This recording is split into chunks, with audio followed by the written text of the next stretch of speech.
Heroine 'కీర్తి సురేష్‌కి ఎంత ఇష్టమో దోస అంటే, మా ఇంట్లో వాళ్ళకి కూడా అంత ఇష్టమండి దోసలు. దోసలో ఏ రకం దోస చేసినా సరే వాళ్ళు ఎంతో ఇష్టంగా తినేస్తారు. అలాంటి దోసలలో one of the most popular recipe pesarattu, ఉల్లి పెసరట్టు. ఈ వీడియో చూస్తున్న వాళ్ళకి కూడా ఎంతమందికి ఉల్లి పెసరట్టు ఇష్టమో నాకు కామెంట్ సెక్షన్‌లో కామెంట్ చేయండి. అలాగే లైక్ చేయండి. నేను మా ఇంట్లో ఉల్లి పెసరట్టులో ఇలా పుట్నాల పప్పు పొడి వేసి, కొంచెం నెయ్యి వేసి ఇలా చేసి ఇచ్చానంటే, "వన్ మోర్ పెసరట్టు మమ్మీ" అని ఖచ్చితంగా అనాల్సిందే అండి. అంత టేస్టీగా ఉంటుంది. మనము చాలా చాలా ఈజీగా హోటల్‌లో ఎంత క్రిస్పీగా వచ్చేస్తుందో ఉల్లి పెసరట్టు, అంతే రుచితోటి మనం ఇంట్లోనే చాలా ఈజీగా ప్రిపేర్ చేసేసుకోవచ్చండి. హాయ్ అండి. నేను మీ Usha. Welcome back to our channel అండి. ఈరోజు మన వీడియో వచ్చేసి అందరూ ఎంతో ఇష్టంగా తినేలాగా పెసరట్టును చేసి చూపిస్తున్నానండి. ఈ పెసరట్టు కోసం నేను పప్పుని తీసుకున్నాను. ఒక గ్లాస్ పెసరపప్పుకి హాఫ్ గ్లాస్ బియ్యం వేసేసి 2-3 గంటల సేపు నానబెట్టేసానండి. నానబెట్టిన తర్వాత మీకు చూపిస్తున్నాను. 1కి 2 సార్లు శుభ్రంగా కడిగేసుకొని, ఇలా నీళ్ళన్నీ ఒంపేసి, మళ్ళీ దీంట్లో నీళ్లు ఫిల్ చేసేసుకొని బాగా వాష్ చేసుకోవాలండి. 3-4 సార్లు ఇలా బాగా వాష్ చేసుకున్న తర్వాతనే మనం దీన్ని మిక్సీకి పట్టేసుకోవాలి. నీళ్ళన్నీ ఒంపేసానండి. 3-4 సార్లు కడిగేసుకున్నాను. మిక్సీ జార్ తీసేసుకొని ఇలా సగం వరకు ఫిల్ చేసుకొని ఫస్ట్ ఏం నీళ్లు వేయకుండా ఫస్ట్ బరకగా మిక్సీ చేసుకోవాలండి.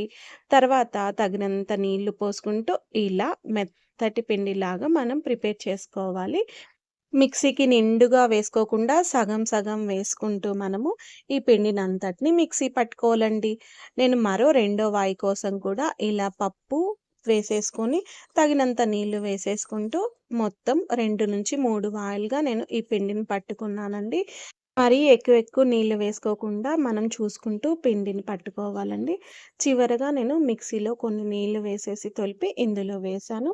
మనం తీసుకున్న పిండికి రుచికి సరిపడా ఉప్పు, అలాగే వంట సోడా, 1 టేబుల్ స్పూన్ జీలకర్ర వేసేసుకొని మొత్తం వంట సోడా, ఉప్పు కలిసేలాగా పిండిని కలుపుకోవాలండి. మనం ఈ పెసరట్టు అనేది ఇన్‌స్టంట్‌గానే వేసుకోవచ్చండి. మనకి పులియనివ్వాల్సిన అవసరం లేదు.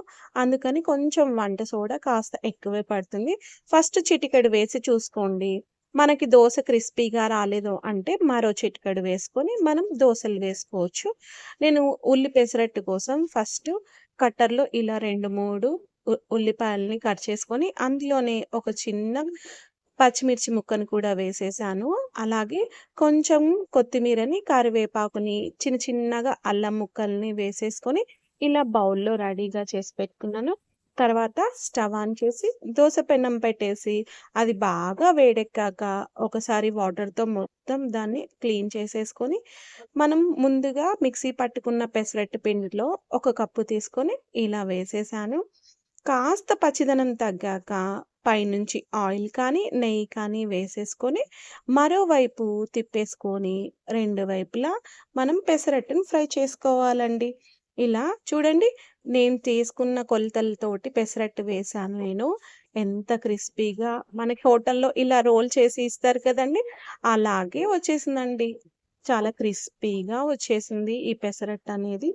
ఇప్పుడు మనం ఈ పెసరట్టుని సర్వ్ చేసేసుకుందాము. నేను ఉల్లి పెసరట్టు కూడా వేసి చూపిస్తున్నానండి. మరో కప్పు పిండిని తీసేసుకొని దోస వేసేస్తున్నాను. ఈ పిండి పచ్చిదనంగా ఉన్నప్పుడు అంటే వేసిన వెంటనే మనము ముందుగా కలిపి పెట్టుకున్న ఉల్లి, పచ్చిమిర్చి, కొత్తిమీర, చిన్న చిన్న అల్లం ముక్కలు కట్ చేసుకున్నాం కదా! అది మనకు కావాల్సినంత క్వాంటిటీలో ఈ పచ్చిదనంగా ఉన్నప్పుడే మనం అన్నీ పెసరట్టు పైన వేసుకోవాలండి. కాస్త పచ్చిదనం తగ్గాక మనం నెయ్యి కానీ, నూనె కానీ వేసుకొని మనం ఫ్రై చేసుకోవాలండి దోసని. మనం ఈ ఉల్లి పెసరట్టు మాత్రం రెండో వైపుకి టర్న్ చేయకూడదు. కొంచెం పచ్చిదనంగా ఉన్నప్పుడే మనం సలాకితోటి ఇలా ప్రెస్ చేశామనుకోండి, ఉల్లి ముక్కలనేటివి పెసరట్టుకి నీట్‌గా అతుక్కుంటాయండి. సో, ఇలా వేసుకున్నాక మనం దోసని దోరగా ఫ్రై అయిందో లేదో చెక్ చేసుకొని, మనము సర్వ్ చేసేసుకోవడమే అండి. మా ఇంట్లో అయితే ఏ రకం దోసలు వేసినా సరే పైన కొంచెం పుట్నాల పప్పు పొడి కంపల్సరీ వేసిస్తానండి. మా పిల్లలకి కానీ, మా ఇంట్లో వాళ్ళకి కానీ చాలా చాలా ఇష్టం ఇలాంటి దోసలు. సో, ఇలా మన కారానికి తగ్గట్టు పుట్నాల పప్పు పొడి, కొంచెం నెయ్యి వేసేసి ఇలా మనకి ఫోల్డ్ చేసేసుకొని సర్వ్ చేసేసుకోవడమే అండి. ఈ ఉల్లి పెసరట్టు పైన కొంచెం బొంబాయి రవ్వ ఉప్మా వేసుకుంటే గూడా చాలా చాలా బావుంటుందండి. ఈ పెసరట్టుకి బెస్ట్ కాంబినేషన్ అల్లం చట్నీ అండి. ఈజీగా మనం అల్లం chutney road side tiffin centre వాళ్ళు ఎలా ప్రిపేర్ చేస్తారో ఆల్రెడీ మన ఛానల్‌లో వీడియో ఆల్రెడీ పోస్ట్ చేశానండి. ఇక్కడ లింక్ ఇస్తాను. ఒక్కసారి చెక్ చేయండి. ఇప్పుడైతే నేను నార్మల్‌గా పుట్నాల పప్పు చట్నీతోటి ఈ ఉల్లి పెసరట్టుని సర్వ్ చేశానండి. ఉల్లి పెసరట్టుకి ఇలా పుట్నాల పప్పు చట్నీ కూడా చాలా చాలా బావుంటుందండి. ఒక్కసారి మీరు కూడా పెసరపప్పుతోటి ఇలా ఉల్లి పెసరట్టు ట్రై చేయండి. ట్రై చేశాక మీ వాల్యుబుల్ ఫీడ్‌బ్యాక్‌ని నాతో షేర్ చేయండి. ఈ రెసిపీ మీకు నచ్చినట్లయితే ఒక లైక్ ఇవ్వండి. సబ్స్క్రైబ్ చేయండి.